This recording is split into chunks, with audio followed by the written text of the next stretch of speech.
സ്വാഗതം TCVയുടെ അഭിമുഖത്തിലേക്ക്. ഇന്ന് നമുക്കൊരു വിശിഷ്ടാതിഥിയുണ്ട്.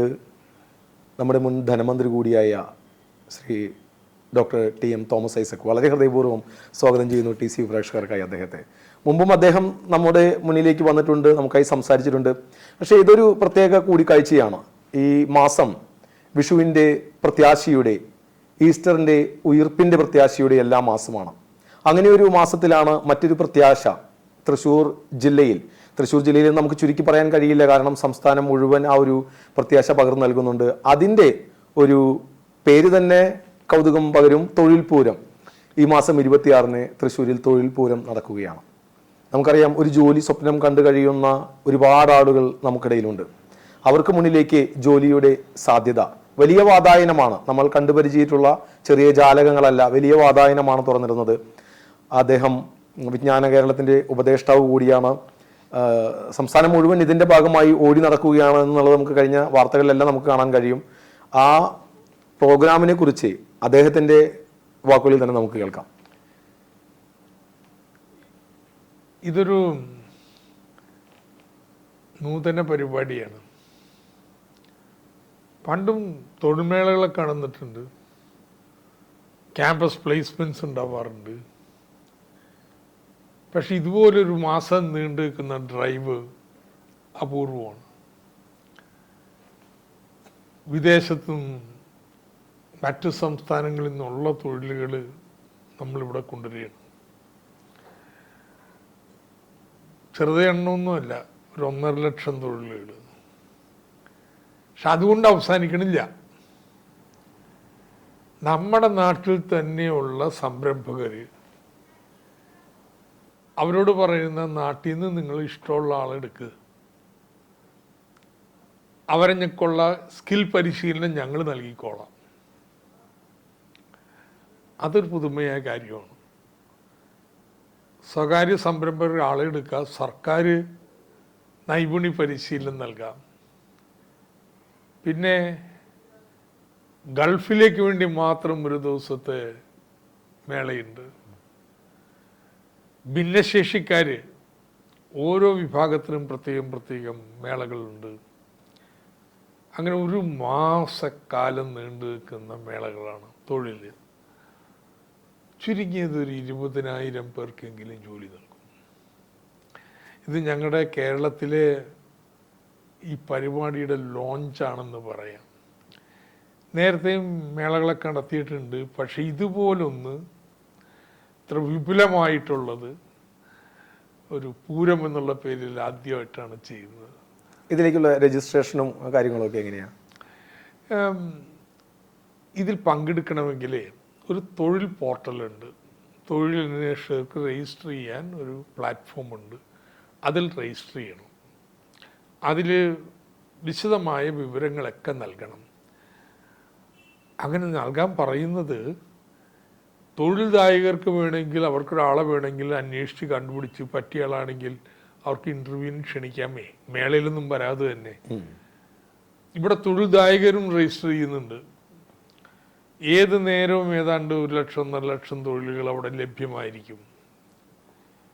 എന്ന് മാത്രമല്ല, നമ്മളൊരു തൊഴിലിന് തിരഞ്ഞെടുത്തു അപേക്ഷിക്കാൻ, നമുക്കതിനുള്ള പരിചയം പോരാ, ചില സ്കില്ലുകൾ കുറവാണ്. പറഞ്ഞാൽ വിശ്വസിക്കില്ല, 70,000 കോഴ്സുകൾ അവിടെ ലിസ്റ്റ് ചെയ്തിരിക്കുന്നത്. ഇത് കണ്ടുപിടിക്കൽ തന്നെ വലിയ ബുദ്ധിമുട്ടാണ്. 70,000 വെച്ചാൽ വലിയ ബുദ്ധിമുട്ട്. അതാണ് എൻ്റെ പ്രശ്നം. 70,000 കോഴ്സുകൾ സർക്കാർ കാശ് കൊടുത്ത് വാങ്ങിച്ചിരിക്കുന്നതാണ്. നിങ്ങൾക്ക് ഫ്രീ ആയി ഡൗൺലോഡ് ചെയ്ത് പഠിക്കാം, പഠിച്ചിട്ട് ഇൻ്റർവ്യൂവിന് പോകാം. അപ്പോൾ ഇതിൽ രജിസ്റ്റർ ചെയ്യണം. രജിസ്റ്റർ ചെയ്താൽ മാത്രമേ നിങ്ങൾക്ക് പങ്കെടുക്കാൻ പറ്റത്തുള്ളൂ. ആദ്യം രജിസ്റ്റർ ചെയ്യണം. രജിസ്റ്റർ ചെയ്ത് കഴിഞ്ഞാൽ പിന്നെ അവിടെ കൊടുത്തിരിക്കുന്ന തൊഴിൽ നോക്കി ഏത് തൊഴിലിനാണ് നിങ്ങൾക്ക് ഇഷ്ടമുള്ളത് അതിനെ അപേക്ഷിക്കണം. പ്രശ്നം ഇതാണ്, ഇത് സ്വല്പം പ്രയാസമാണ്. ഒരുപാട് വിവരങ്ങളൊക്കെ ചോദിക്കുന്നുണ്ട്. പിന്നെ ഇത്രയും ലക്ഷത്തിൽ നിന്ന് പാരാവാരത്തിൽ നിന്ന് മുങ്ങിത്തപ്പി എടുക്കണ്ടേ. ഇതുവരെയും അങ്ങനെ ഒരു സംശയം വന്നാൽ സഹായിക്കാൻ ആരും ഉണ്ടായിരുന്നില്ല. എല്ലാവരും വിചാരിച്ചതേ നല്ല style and platform, Indian president award കിട്ടിയതാ സമഗ്രതയ്ക്കും ആധുനികതയ്ക്കും ഈ പ്ലാറ്റ്ഫോമിന്. അപ്പോൾ ഇത്രയും നല്ല പ്ലാറ്റ്ഫോം ആയതുകൊണ്ട് ആളുകൾ സ്വാഭാവികമായിട്ട് കയറിക്കോളും, തൊഴിൽ കണ്ടുപിടിച്ചോളും, തൊഴിൽദായകർ ഇവരെ കണ്ടുപിടിച്ചോളും. അങ്ങനെ നടക്കത്തില്ല. ഒത്തിരി സംശയം ഉണ്ടാവും, സഹായിക്കാൻ ആൾ വേണം. ഇപ്പോൾ തൃശ്ശൂർ 24 ജോബ് സ്റ്റേഷൻസ് ഉണ്ട്. എല്ലാ ബ്ലോക്കിലും, മുനിസിപ്പാലിറ്റികളിലും, കോർപ്പറേഷനിലും. സർക്കാർ സംവിധാനങ്ങളും തദ്ദേശ സ്വയംഭരണ സ്ഥാപനങ്ങളും ഒപ്പം കിലയും ഉൾപ്പെടെ കൈകോർക്കുന്നു. അതെ അതെ അതെ അതെ അതെ. പരിശീലനം മുഴുവൻ കിലയാണ്. അപ്പോൾ അത് തീർന്നില്ല, ഒന്നുകൂടി ഉണ്ട്. സന്നദ്ധ പ്രവർത്തകർ ഒരു പ്രതിഫലവും വാങ്ങി കിട്ടില്ല. ഒരു 200ഓളം സന്നദ്ധ പ്രവർത്തകരുണ്ട്. പ്രാദേശിക സന്നദ്ധ പ്രവർത്തനം കൂട്ടിയിട്ടുണ്ടെങ്കിൽ ഒരു 5000-6000 പേരുണ്ടാവും. അത്രയും ആളുകൾ ഇവരെ സഹായിക്കാൻ വേണ്ടി നല്ലതുണ്ട്. ഇനി പുതിയ സെറ്റിനെ ഞങ്ങൾ ഉണ്ടാക്കിക്കൊണ്ടിരിക്കുക.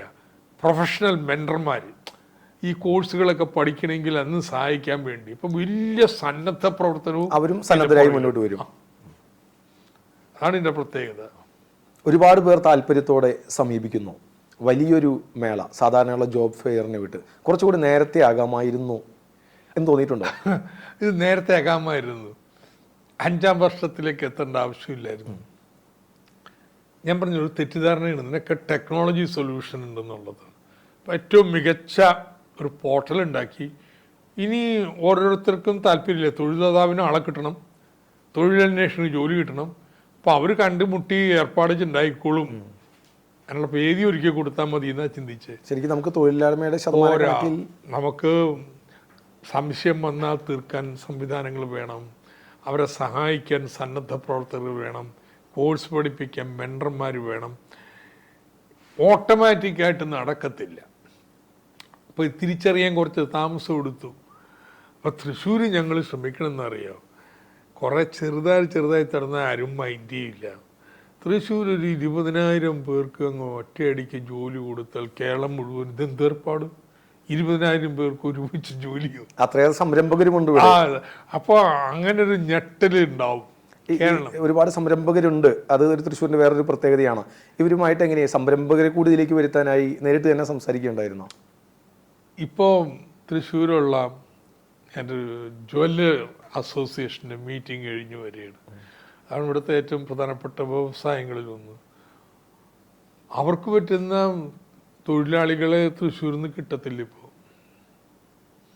പുറത്തുനിന്നുള്ളവരെയാണ് ഉപയോഗപ്പെടുത്തുന്നത്. അങ്ങനൊരു വ്യവസായത്തിന് വളർന്ന് വികസിക്കാൻ പറ്റത്തില്ല.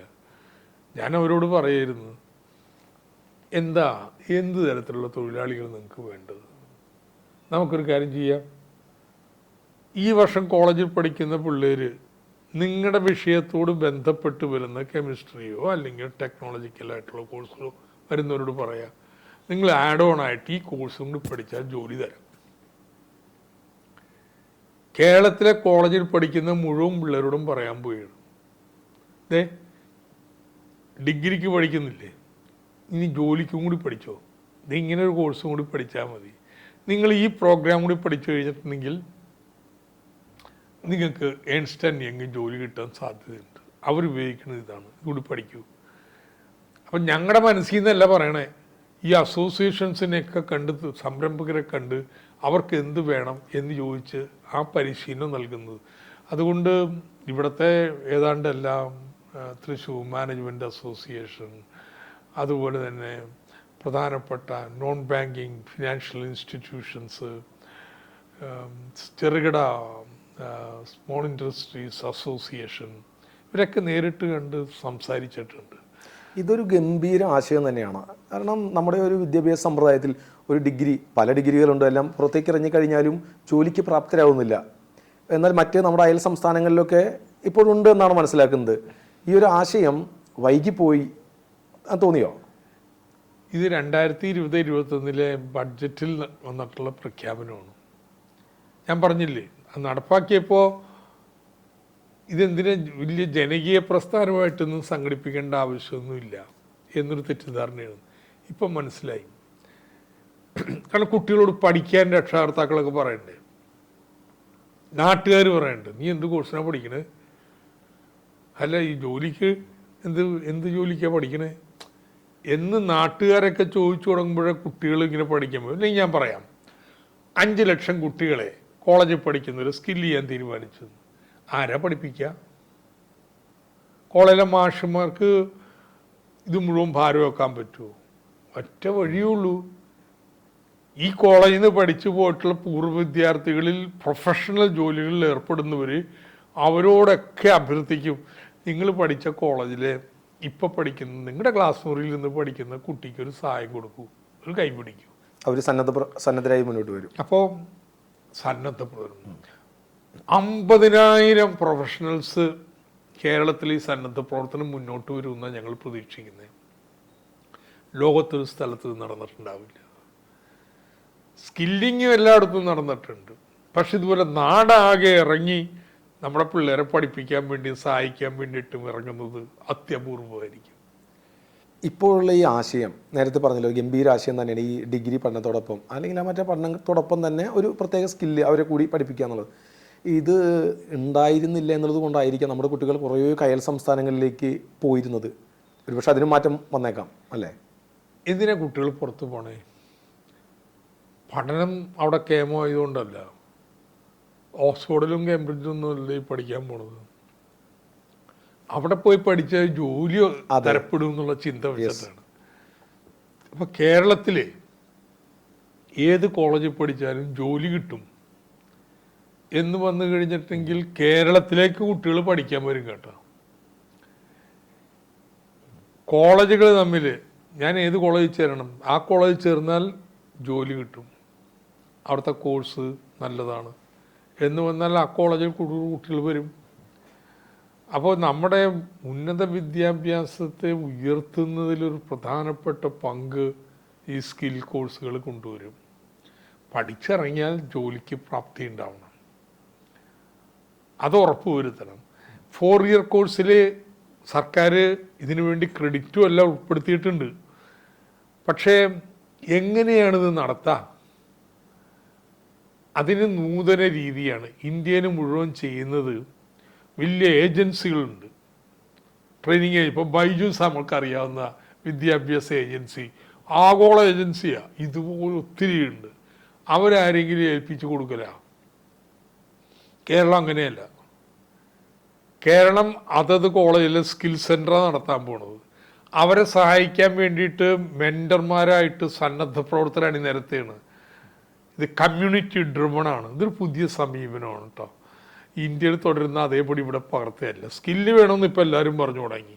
പക്ഷെ സ്കില്ല് ഉണ്ടാക്കാൻ വേണ്ടി നമ്മൾ പുറത്തെ ഏജൻസികളെയല്ല, നമ്മൾ കേരളത്തിൽ തന്നെയുള്ള നമ്മുടെ മെൻറ്റർമാരായിട്ട് എടുക്കാൻ പോണത് പ്രൊഫഷണൽ ആളുകൾ. മുഖ്യമന്ത്രി മെയ് മാസത്തിൽ അഭ്യർത്ഥിക്കാൻ പോയ ലോകത്തെമ്പാടുമുള്ള മലയാളികളോട് കേരളം മാറാൻ പോവുകയാണ്, ഞങ്ങൾ ഇങ്ങനെയൊക്കെ ചെയ്യാൻ പോവുകയാണ്, നിങ്ങളുടെ സഹായം വേണം, പണം വേണ്ട. വിജ്ഞാനം കൊടുത്താലും കുറയൂലല്ലോ. അതുകൊണ്ട് നിങ്ങളുടെ വിജ്ഞാനം നിങ്ങൾ പഠിച്ച കോളേജിലെ ഒരു കുട്ടിയെ സഹായിക്കണം. ആഴ്ച തോറും സൂമിലൊന്ന് വിളിച്ച് ആ ഭാഗം പഠിച്ചോ, ഈ ഭാഗം നിങ്ങൾ കേട്ടോ, വീഡിയോ ആണല്ലോ, ഡൗൺലോഡ് ചെയ്ത് പഠിക്കേണ്ടതാണ്, എന്താ വല്ല സംശയമുണ്ടോ എന്നൊക്കെ ചോദിക്കാൻ ഒരാൾ. ഈ ചോദിക്കാനും പറയാനുണ്ടെങ്കിൽ കുട്ടികൾ പഠിക്കുള്ളൂ കേട്ടോ, അല്ലെങ്കിൽ അങ്ങ് അടുത്ത മുഴക്കുകളെ അവർക്ക് കൺസൾട്ട് ചെയ്യാം. അത് ടോട്ടലി ലോകത്തെങ്ങും ഉണ്ടാക്കിയിട്ടില്ല കേട്ടോ. ഇതുപോലെ ഉന്നത വിദ്യാഭ്യാസത്തിൽ നാടാകെ ഇടപെട്ട് നമ്മുടെ സാക്ഷരത പോലെ. പക്ഷെ സാക്ഷരത അക്ഷരം പഠിപ്പിച്ചാൽ മതി, അക്ഷരമല്ല കേട്ടോ, വൈവിധ്യമാർന്ന കോഴ്സുകളാണ്. അതിന് നമ്മൾ മലയാളികൾ അഭ്യസ്തവിദ്യരായവരൊക്കെ ക്ഷണിക്കുകയാണ് പങ്കാളികളാവാൻ വേണ്ടി. അത് ഓഗസ്റ്റ് മാസത്തിൽ ആരംഭിക്കും. അത് രാജ്യത്തെ തന്നെ വിവിധ സ്ഥാപനങ്ങളിൽ ഉയർന്ന സ്ഥാനത്തിരിക്കുന്നവർ വിദേശ രാജ്യങ്ങളിലും ഒട്ടേറെ പേർ മലയാളികളായിട്ടുണ്ട്. ശരിക്കും അവിടെയെല്ലാം സേവനം നമുക്ക് കൃത്യമായി ഉപയോഗിക്കാൻ കഴിയും. അത് തന്നെയാണ് ഞാൻ പറയുന്നത്. ഇപ്പോൾ പൂർവ്വ വിദ്യാർത്ഥി സംഘടന എല്ലാ കോളേജിലും ഉണ്ട്. അതിൽ പുറത്ത് യൂണിവേഴ്സിറ്റിയിലോ കോളേജിലോ പഠിപ്പിക്കുന്ന ആൾ വിദേശത്ത് പ്രൊഫഷണലായിട്ടുള്ള ജോലികളിൽ ഏർപ്പെടുന്നവർ, അവരെ മാത്രം വിളിച്ചിട്ട് പറയും, നിങ്ങളുടെ പ്രൊഫഷനുമായിട്ട് ബന്ധപ്പെട്ട് ഇങ്ങനെ ഒരു കോഴ്സ് ഒരു കുട്ടി പഠിക്കുന്നുണ്ട്, അയാളെ ഒന്ന് സഹായിച്ചാൽ മതി. ഇനി അങ്ങനെ ആളുകളെ സെലക്ട് ചെയ്ത് കഴിഞ്ഞാൽ ഓൺലൈനായിട്ട് ഇവരോടൊക്കെ സംവദിക്കാൻ ഇവിടെ ആളുകളുണ്ട്.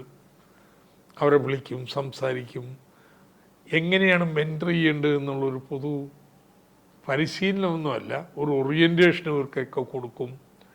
അങ്ങനെ വലിയ തയ്യാറെടുപ്പോടുകൂടിയായിരിക്കും നീങ്ങാൻ പോകുന്നത്. ഇപ്പോൾ കേരളത്തിലുള്ള institution of engineers, cost accountants, chartered accountants, ഇങ്ങനെ വിവിധ പ്രൊഫഷണൽ സംഘടനകളില്ലേ, അവരോടൊക്കെ ബന്ധപ്പെട്ട് അവരുടെ ആക്കാരം മുഴുവൻ നമ്മൾ മെൻറ്റർമാരാക്കി മാറ്റും. ഇപ്പം GST ഓഫീസേഴ്സ്, BCom പഠിക്കുന്ന കുട്ടി ടാക്സ് പ്രാക്ടീസിനാണ് പോകാൻ ഉദ്ദേശിക്കുന്നതെങ്കിൽ നമ്മുടെ നല്ലൊരു GST ഓഫീസർക്ക് സഹായിക്കാമല്ലോ. ഇലക്ട്രിസിറ്റി എഞ്ചിനീയർമാർ നല്ല പ്രഗത്ഭരായിട്ടുള്ളവരല്ലേ ഉള്ളത്. നമ്മുടെ എഞ്ചിനീയറിംഗ് കുട്ടികൾ, പോളിടെക്നിക് കുട്ടികൾ, അവർ ഇലക്ട്രിസിറ്റിയുമായി ബന്ധപ്പെട്ട് എന്താ കോഴ്സ് എടുക്കുമെങ്കിൽ അവർക്ക് സഹായിക്കാമല്ലോ. ഇത് നൂതന പരിപാടിയാണ് കേട്ടോ. കേരളത്തിലുള്ള ഇങ്ങനെയുള്ള മുഴുവൻ വിദ്വാന്മാരെയും നമ്മൾ ഒരുമിച്ച് കൊണ്ടുവരികയാണ്. ശരിക്കും വിദ്യാർത്ഥികൾക്ക് KSEBയുടെ ഒരു സെക്ഷൻ സന്ദർശിക്കാനുള്ള സാഹചര്യം അതൊക്കെ ഇതിന്റെ ഭാഗമായിട്ട് അതുപോലെ വിവിധ തൻ്റെ കുട്ടിയെ, താൻ മെൻറ്റർ ചെയ്യുന്ന കുട്ടീനെ തൻ്റെ സെക്ഷനിലേക്ക് വിളിക്കാം, അവിടെ വെച്ച് കാര്യങ്ങൾ പറഞ്ഞു കൊടുക്കുക, ഇതൊക്കെ ചെയ്യാൻ പറ്റും. ഈ മനുഷ്യന്മാർക്കേ ഒന്ന് നാളെക്കുറിച്ചൊരു പ്രത്യാശ ഉണ്ടാവും, രണ്ട് നമ്മുടെ നാടിനെക്കുറിച്ചൊരു അഭിമാനവും ഉണ്ടാവും, മൂന്ന് ഇങ്ങനെ ഒറ്റപ്പെട്ടൊക്കെ കഴിയുന്നവരൊക്കെ നമ്മൾ പറയണേ നിങ്ങളെ ആവശ്യമുണ്ട്, നാടിന് ആവശ്യമുണ്ട്. പ്രത്യേകിച്ച് റിട്ടയർ ചെയ്തിട്ടുള്ളവർ, എന്തോരം പേരെ കേരളത്തിൽ റിട്ടയർ ചെയ്തിട്ടുള്ള 55 വയസ്സ് റിട്ടയർ ചെയ്തിരിക്കുകയില്ല. നല്ല കഴിവുള്ള കക്ഷികൾ. ഈ പ്രായമാകുമ്പോഴുള്ള ഏറ്റവും വലിയ പ്രശ്നം എന്താണെന്നറിയോ? മനസ്സിലൊരു തോന്നൽ വരും, നമുക്കാർക്കും വേണ്ട, വീട്ടുകാർക്കും വേണ്ട, നാട്ടുകാർക്കും വേണ്ട. ഇതാ ഈ ഒറ്റപ്പെടല ഏറ്റവും വലിയ പ്രശ്നം. കേരളം ഇങ്ങനെയുള്ള പ്രൊഫഷണലായിട്ടുള്ള മുഴുവൻ പേരോടും പറയാൻ പോവുകയാണ്, നിങ്ങളെ നാടിന് ആവശ്യമുണ്ട്. ഈ അവരുടെ ഒരു സന്നദ്ധ പ്രവർത്തകരെ പോലെ തന്നെ അവരുടെ ഒരു ലിസ്റ്റ് ഉണ്ടാക്കേണ്ടി വരില്ലേ? ഈ വിവിധ മേഖലകളിൽ പ്രാഗൽഭ്യം തെളിയിച്ച് റിട്ടയറായി ഇരിക്കുന്ന അങ്ങനെയൊരു പദ്ധതി ഉണ്ടോ? നമ്മൾ ഇങ്ങനെ റിട്ടയർ ചെയ്തിട്ടുള്ള ജനകീയ ആസൂത്രണ കാലത്ത് ഇങ്ങനെ ഒരു ശ്രമം നടത്തി. പഞ്ചായത്തുകൾ പ്രൊജക്റ്റുകളൊക്കെ എഴുതി. ഇപ്പോൾ നോക്കിയപ്പോൾ 1.25 ലക്ഷം പ്രൊജക്റ്റ് ഉണ്ട്. ഇതാരെങ്കിലും ഒന്ന് വായിച്ചു നോക്കി തിരുത്തണ്ടേ, എന്നിട്ട് DPCയോട് പറയണ്ടേ, ഇത് കൊള്ളാം, ഇത് പാസ്സാക്കാമെന്ന്. ഇതായി ചെയ്യും. അതിനുള്ള സംവിധാനം പഞ്ചായത്തിലുണ്ട്. അപ്പോഴാണ് നമ്മൾ സന്നദ്ധ സാങ്കേതിക സേനയെ പ്രായം ചെന്നവരോട്, നിങ്ങൾ പരസ്യം തരുന്നിട്ടാ, നിങ്ങൾ 60 വയസ്സ് കഴിഞ്ഞിരുന്നെങ്കിൽ, നിങ്ങൾ പ്രൊഫഷണലോ ഗസറ്റഡ് ഓഫീസറോ ആണെങ്കിൽ ഈ പരസ്യം നിങ്ങൾ കാണുന്നു, ഒരു പക്ഷേ നിങ്ങളുടെ ജീവിതത്തിൽ വഴിത്തിരിവായിരിക്കും. പഞ്ചായത്തിന് നിങ്ങളെ ആവശ്യമുണ്ട്. 24 ചീഫ് എഞ്ചിനീയർമാർ വോളണ്ടിയർ ചെയ്തു. റെയിൽവേ ബോർഡ് ചെയർമാൻ വോളണ്ടിയർ, അദ്ദേഹമായിരുന്നു തിരുവനന്തപുരം കോർപ്പറേഷന്റെ പ്രൊജക്റ്റുകളൊക്കെ സൗജന്യമായി. സാധാരണ സംസ്ഥാന കേന്ദ്ര സർക്കാരുകൾക്ക് മാത്രം ലഭ്യമാകുന്ന പ്രാഗൽഭ്യം നാട്ടില് ഈ പഞ്ചായത്തിന്റെ സേവനത്തിന് വന്നു. ഏതാണ്ട് അതുപോലെയാണ് ഈ ലോകത്തെമ്പാടുമുള്ള ഈ വൈദഗ്ധ്യത്തെ നമ്മുടെ കുട്ടികളെ സ്കിൽ ചെയ്യാൻ വേണ്ടി ഉപയോഗപ്പെടുത്താൻ പോവുകയാണ്. ഇങ്ങനത്തെ ഒരു പ്രസ്ഥാനത്തിനാണ് നമ്മൾ രൂപം നൽകാൻ പോണത്. അടുത്ത അധ്യയന വർഷം അത് ഓഗസ്റ്റ് മുതൽ ആരംഭിക്കും. അതിനുള്ള തയ്യാറെടുപ്പ് തുടങ്ങിക്കഴിഞ്ഞു. അതിനായി പ്രത്യേക സാമ്പത്തിക ചെലവുകൾ വരുന്നുണ്ടോ? പണമല്ലെന്ന്, കുറച്ച് പണം ചെലവ് വരും. എല്ലാ കോളേജിലും ലാബ് വേണ്ടി വരും, കമ്പ്യൂട്ടർ ലാബ്. അത് കിഫ്ബിയിൽ നിന്ന് സ്ഥാപിക്കും. 2, ഇതൊക്കെ സന്നദ്ധ പ്രവർത്തനമല്ലേ. ഇവർക്ക് കാശ് കൊടുക്കാൻ പോയാൽ, അവരുടെ വിലയിടാൻ പോയാൽ നമുക്ക് മുതലിക്കൂ. കാശല്ല, ഇവരെ നമ്മൾ ബഹുമാനിക്കുക. അപ്പോൾ ഇതിന് വേണ്ടി വരുന്ന മൊത്തം ചെലവ് വളരെ നിസ്സാരമായിരിക്കും, സന്നദ്ധാടിസ്ഥാനത്തിലാണ്.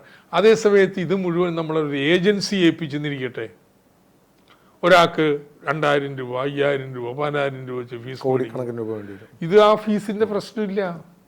ഒരു ക്ലാസ് മെന്ററുണ്ട്, ടീച്ചർ, കുട്ടികൾ ഓൺലൈനായിട്ട് പഠിക്കുന്നു.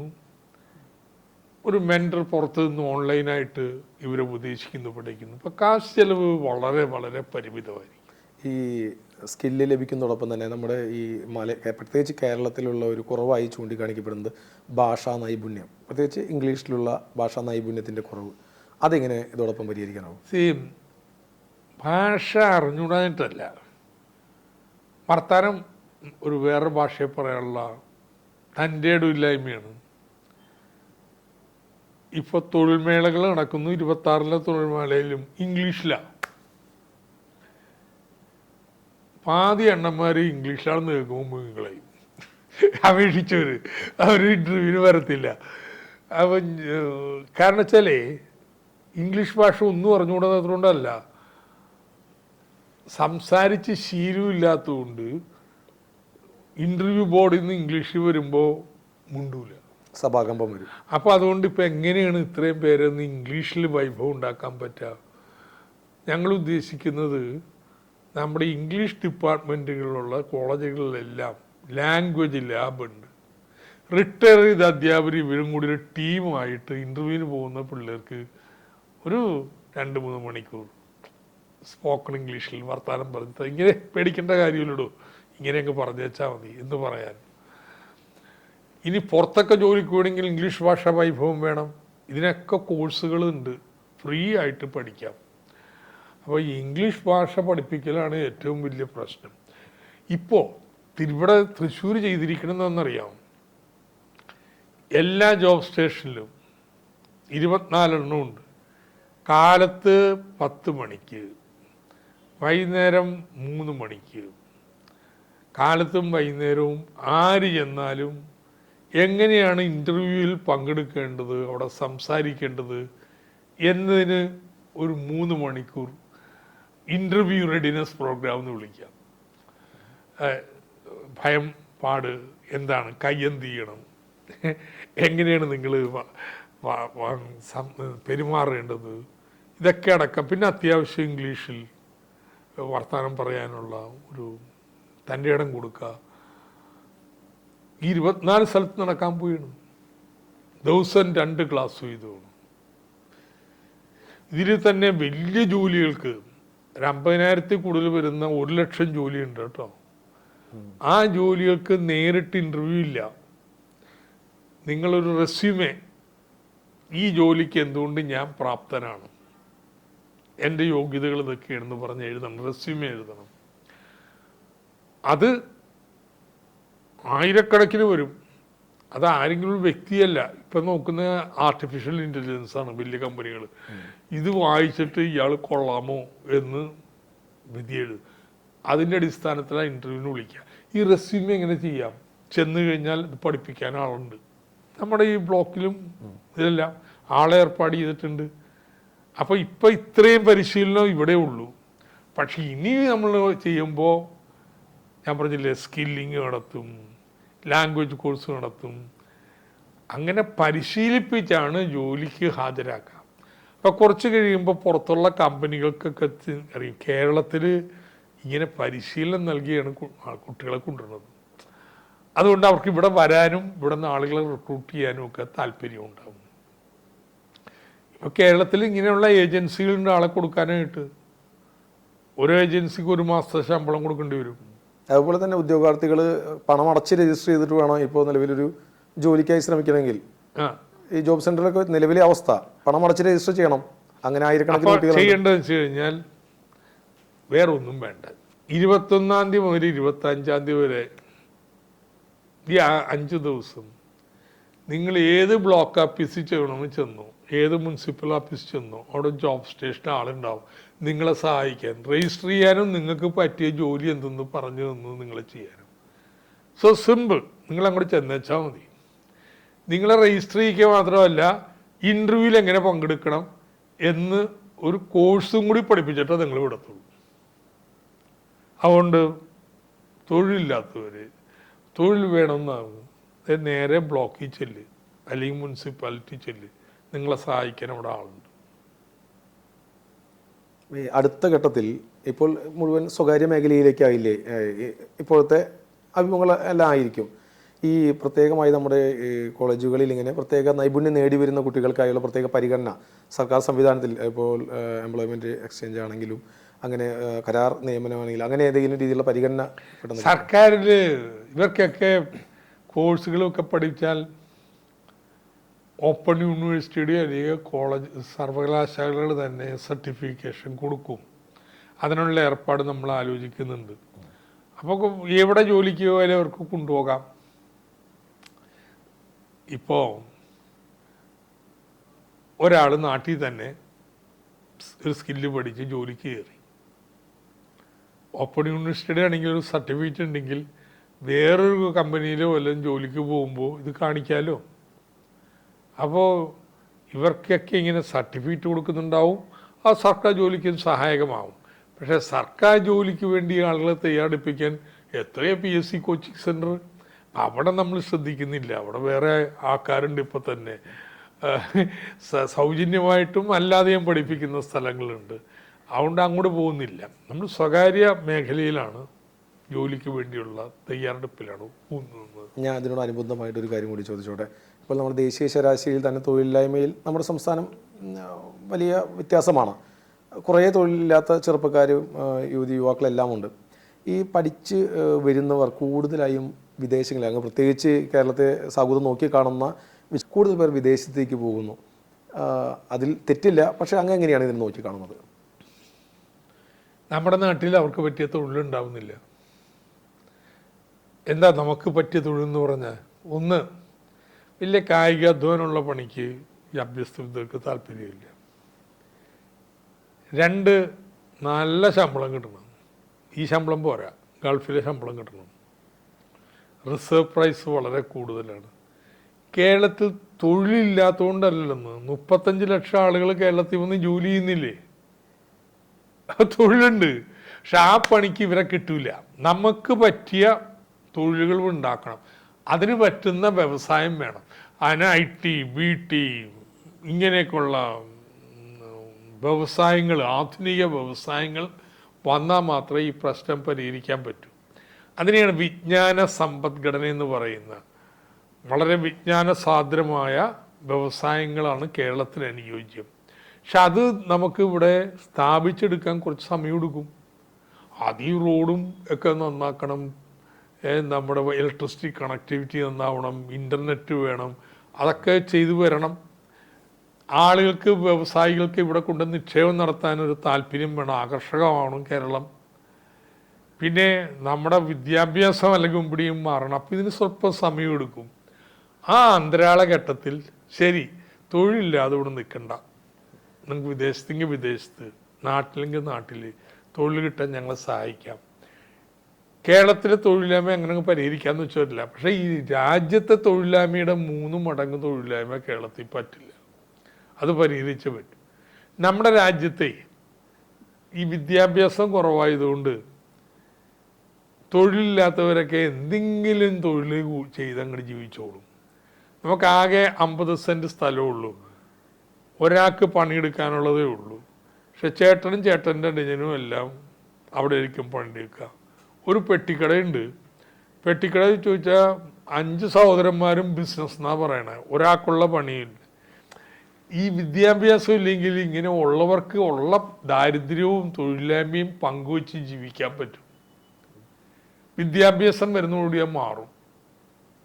തൊഴിലില്ലായ്മ എന്ന് പറയുന്നത് ഡിസ്ഗൈസ്ഡ് അൺഎംപ്ലോയ്മെൻ്റ് എന്ന് പറയും, ഗോപ്യമായ തൊഴിലില്ലായ്മ. അത് സാധ്യമല്ല. തൊഴിലില്ലായ്മ എപ്പോഴും ഓപ്പണായിരിക്കും. അതുകൊണ്ടാണ് കേരളത്തിൽ തൊഴിലില്ലായ്മ ഇത്രയും കൂടിയിരിക്കുന്നത്. ഞാൻ എൻ്റെ PhD-ക്ക് പഠിച്ചത് അപ്ലൈഡ് എക്കണോമിക്സ് ആണ്. അതിന് വിഷയം എടുത്തത് നമ്മുടെ കയർ വ്യവസായമാണ്, അതിൻ്റെ ഘടനയെക്കുറിച്ച്. അപ്പോൾ വളരെ തുടങ്ങിയതിൻ്റെ കാരണം എന്താണെന്നറിയോ? നോക്കിയപ്പോൾ കയർ വ്യവസായത്തിൽ ആരോട് ചോദിച്ചാൽ പറയും 5 ലക്ഷം പേര് പണിയെടുക്കണം അന്ന്, 40 വർഷം മുമ്പ്. പക്ഷേ ഓരോരുത്തർക്കും എത്ര കയർ വിരിക്കാം എന്നുള്ളതിൻ്റെ കണക്കൊക്കെ ഉണ്ടല്ലോ. അപ്പോൾ ഒരു 250-300 ദിവസം പണിയെടുക്കുന്നുണ്ടെങ്കിൽ 1 ലക്ഷം ആൾ മതി ഇത്രയും പണിയുണ്ടാകും. 5 ലക്ഷം പേരാ പണിയെടുക്കണേ. അതെങ്ങനെയാണെന്ന് വെച്ചിട്ടുണ്ടെങ്കിൽ നിങ്ങൾ തൃശ്ശൂർ ഇവിടെ പറൂർ കയറ് വിരിക്കണം, വേറെയും പിരിക്കാം, പക്ഷെ പറൂരേ പിരിക്കത്തുള്ളൂ. കുറച്ചുകൂടി പണിയും വൈക്കം കയറ് വിരിക്കണം, വൈക്കോ അല്ലാതെ 5 തെങ്ങ് പിരിക്കില്ല, 5 തെങ്ങുകാർ അഷ്ടമുടി പിരിക്കില്ല. അപ്പൊ പണിയില്ലാതായ 5 തെങ്ങുകാർ വെറുതെ ഇരിക്കും. പണിയോ വർഷത്തിൽ 2-3 മാസമാണ്, അത് അവർ ചെയ്യും. ഉള്ള തൊഴിലില്ലായ്മ വീതം വെക്കുകയാണ്. അതാണ് ഈ കണക്ക്. എല്ലാവരും വീതം വെച്ചെടുക്കുകയാണ്. നാട്ടു നടപ്പും ആചാര മര്യാദകളും ഒക്കെ ഇത് പരമ്പരാഗത സമൂഹത്തിലൊക്കെ ഉണ്ട്. ഇപ്പൊ മത്സ്യം ഇപ്പോഴും ചെന്നാലും വിധവയാണെങ്കിൽ ഒരു പിടി മീനെടുക്കാം, അങ്ങനെ കിടപ്പ് രോഗിയാണെങ്കിൽ അവർക്ക് എടുക്കാം. ഉള്ളത് വീതം വെക്കുന്ന ഏർപ്പാടുകളാണ്. വിദ്യാഭ്യാസവും ആധുനിക സമൂഹവും ഇത് സാധ്യമല്ല. ഓപ്പൺ അൺഎംപ്ലോയ്മെൻ്റായി. അപ്പം അതിനെ പരിഹരിക്കാൻ വേണ്ടി നമ്മൾ മാർഗങ്ങൾ ഉണ്ടാക്കണം, അല്ലെങ്കിൽ അസംതൃപ്തി വരും. തൊഴിൽ ഔപചാരികമായിട്ടുള്ള കൊടുക്കണം. അപ്പം മറ്റ് സംസ്ഥാനങ്ങളിൽ നിന്ന് വ്യത്യസ്തമായിട്ട് ഇങ്ങനെയുള്ള അഭ്യസ്ത വിദ്യർക്ക് തൊഴിലുണ്ടാക്കാനായിട്ട് പ്രത്യേക പരിപാടി കേരളത്തിന് വേണ്ടി വരും. ഈ തൊഴിൽ പൂരത്തിലൂടെ ഒരുപാട് പേർക്ക് തൊഴിലിനുള്ള സാധ്യത വരുന്നുണ്ട്. അപ്പം തന്നെ ചോദിച്ചോട്ടെ, തൊഴിൽ സംരംഭങ്ങൾക്കുള്ള സാധ്യതകൾ മുന്നിൽ വരുന്നുണ്ടോ? അത് വേറൊരു കാറ്റഗറിയാണ് കേട്ടോ. പക്ഷേ ഒന്നുകിൽ ഇവിടെ നാട്ടിലൊരാളുടെ തൊഴിൽ ചെയ്യാം, അതല്ലെങ്കിൽ വിദേശത്ത് പോയി ജോലി ചെയ്യാം, അതുമല്ലെങ്കിൽ വിദേശത്തുള്ള ജോലി നാട്ടിലിരുന്ന് ചെയ്യാം. ഈ മൂന്നാമത് പറഞ്ഞതിനെയാണ് ഫ്രീലാൻസിങ് എന്ന് പറയുന്നത്. Gig economy. അവിടെ നിന്ന് സബ് കോൺട്രാക്റ്റ് കൊടുത്ത്, ഉദാഹരണത്തിന് ഇപ്പോൾ പാശ്ചാത്യ രാജ്യങ്ങളിലും ഗൾഫിലും ഒന്നും അക്കൗണ്ടന്മാർ ഇവിടെ നിന്ന് കൊണ്ടുപോകണില്ല. അക്കൗണ്ട് തന്നെ ഔട്ട്സോഴ്സ് ചെയ്യണം. അപ്പം നമ്മളിവിടെ 3-4-5 പേര് തയ്യാറെടുത്ത് ഒരു കമ്പനിയെ ബന്ധപ്പെട്ട്, ശരി നിങ്ങളുടെ കണക്ക് ഞങ്ങൾ ചെയ്തു തരാം, നിങ്ങളുടെ പ്രോഗ്രാംസ് ചെയ്യാം എന്ന് പറഞ്ഞ് സബ് കോൺട്രാക്ട് ചെയ്യാം. എനിക്ക് നേരിട്ട് അറിയാവുന്ന എത്രയോ ഇതുണ്ട്. അപ്പം വർക്ക് നിയർ ഹോം ഉണ്ട്. ആ രീതിയിലുള്ള സംരംഭങ്ങളും നമ്മുടെ ഈ ക്യാമ്പയിനിൽ വരും. ഈ പുതിയ സംരംഭക പ്രോത്സാഹനം എന്ന് പറയുന്നത് അത് വേറൊന്നായിട്ടാണ്. അത് നമ്മൾ ഇതിലോട്ട് ഉൾപ്പെടുത്തിയിട്ടില്ല. പക്ഷെ അങ്ങനെ സംരംഭകർ വന്നു കഴിഞ്ഞാൽ അവർക്ക് ജോലി ചെയ്യാൻ വേണ്ടി പ്രാപ്തിയുള്ള ആളെ ഉണ്ടാക്കി കൊടുക്കും. പൂരം മുന്നിൽ നിൽക്കുകയാണ്. പൂരങ്ങളുടെ പൂരം തൃശ്ശൂർ പൂരം. അതിനു മുമ്പായാണ് ഒരു തൊഴിൽ പൂരം, ഈ സാംസ്കാരിക തലസ്ഥാനം എന്നാണല്ലോ തൃശ്ശൂരിനെ പൊതുവെ വിശേഷിപ്പിക്കുക, അവിടെ തന്നെ വരുന്നത്. വലിയൊരു മാതൃകയാവും വിജയമാവും എന്ന് പറയുമ്പോൾ ഏറ്റവും ഒടുവിൽ ഈ തൊഴിൽ പൂരത്തിന് വരുന്നവരോട് അങ്ങേക്ക് എന്താണ് ഒടുവിൽ പറയാനുള്ളത്? ആത്മവിശ്വാസത്തോടെ വന്നോളൂ.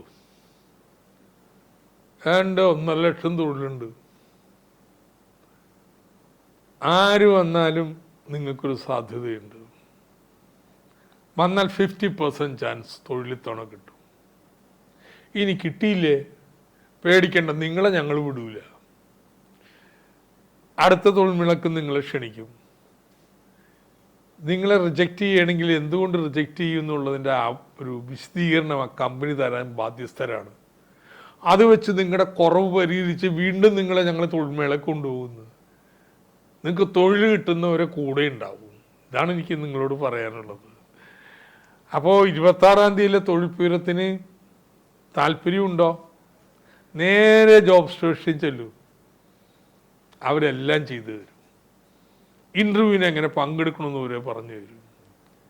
ഇനി കിട്ടിയില്ലെങ്കിലോ ചെറിയ പരിശീലനം, അപ്പം നീണ്ട പരിശീലനം നൽകി വീണ്ടും തൊഴിലിന് കൊണ്ടുപോകും. ഇനി തൃശ്ശൂരുള്ള സംരംഭകരോട്, എന്തിനാ പുറത്തുള്ള ആളുകളൊക്കെ ജോലിക്കെടുക്കണേ? നാട്ടിലുള്ള സ്ത്രീകൾ, വീട്ടമ്മമാർ, വീടിനടുത്താണെങ്കിൽ അവർ ജോലി ചെയ്യാൻ തയ്യാറാണെന്ന് അവരെ തിരഞ്ഞെടുത്തോളൂ. അവരെ തിരഞ്ഞെടുത്ത് കഴിഞ്ഞാൽ ഞങ്ങളെ അറിയിച്ചാൽ അവർക്ക് നിങ്ങൾ പറയുന്ന സ്കില്ല് സർക്കാർ ചെലവിൽ ഉണ്ടാക്കി കൊടുക്കും. ആ മേളകളാണ് നടക്കുന്നത്. തൃശ്ശൂർ കോർപ്പറേഷൻ 10,000 പേർക്ക് ഇങ്ങനെ തൃശ്ശൂർ ജോലി കൊടുക്കാൻ വേണ്ടി പരിപാടി ഇട്ടിരിക്കുക.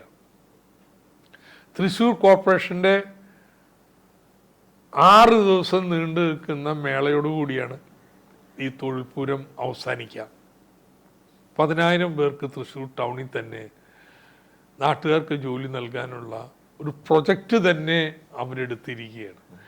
1 മാസം നീണ്ടു നിൽക്കുന്ന ഇടതടവില്ലാത്ത തൊഴിൽ മേളകൾ എല്ലാ ശനിയാഴ്ചയും ഓൺലൈനായിട്ടുണ്ട്, ഭിന്നശേഷിക്കാർക്ക് വേറെയുണ്ട്. ഇതെല്ലാം കഴിയുമ്പോൾ ഏറ്റവും ചുരുങ്ങിയത് 20,000 പേർക്കെങ്കിലും ജോലി നൽകിയിരിക്കും. ഇത് കേരളത്തിലൊക്കെ വലിയൊരു താല്പര്യവും കൗതുകവും ഉണ്ടാക്കും. ഇങ്ങനെയൊക്കെ ചെയ്യും പറ്റുമോ? ആ സംശയത്തിന് തൃശ്ശൂരും മറുപടി നൽകും. കേരളത്തിനാകെ ആവേശമായിട്ട് ഈ തൊഴിൽപൂരം മാറണം. തീർച്ചയായും അതൊരു ഉണർവാവട്ടെ, ആവേശമാവട്ടെ. തുടക്കത്തിൽ പറഞ്ഞതുപോലെ ഏപ്രിൽ വിഷുവിൻ്റെ, ഐശ്വര്യത്തിൻ്റെ, ഈസ്റ്ററിലെ പ്രത്യാശയുടെ, ഉദ്ധാനത്തിൻ്റെ എല്ലാം മാസമാണ്. ആ മാസം തന്നെ 26 നടക്കുന്ന തൊഴിൽപൂരം മറ്റൊരു മഹാപൂരമായി മാറട്ടെ. ഒരുപാട് പേർക്ക് അതിലൂടെ തൊഴിൽ നേടാനും, അല്ലെങ്കിൽ അദ്ദേഹം പറയുകയുണ്ടായി അവർക്ക് ആദ്യ ഘട്ടത്തിൽ കിട്ടിയില്ലെങ്കിൽ പോലും അവരുടെ ഡാറ്റ കളക്ട് ചെയ്തു വെച്ച് അടുത്ത തവണ അവരെ വിളിച്ച് അടുത്ത ജോബ് ഫെയറിലേക്ക് കൊണ്ടുവന്ന് അവരുടെ ജോലി ഉറപ്പാക്കുന്ന രീതിയിലാണ് മുന്നോട്ട് പോകുന്നത്. മുൻ ധനമന്ത്രി കൂടിയായ, വിജ്ഞാന കേരളത്തിൻ്റെ ഉപദേഷ്ടാവ് കൂടിയായ, ഈ ആശയത്തിനെല്ലാം ചുക്കാൻ പിടിച്ച് മുന്നോട്ട് പോകുന്ന അദ്ദേഹത്തിന് എല്ലാവിധ ആശംസകളും നേരുന്നു. പ്രേക്ഷകർക്കായി ഇത്രയും സമയം ചെലവഴിച്ചതിന് നന്ദി. നമസ്കാരം.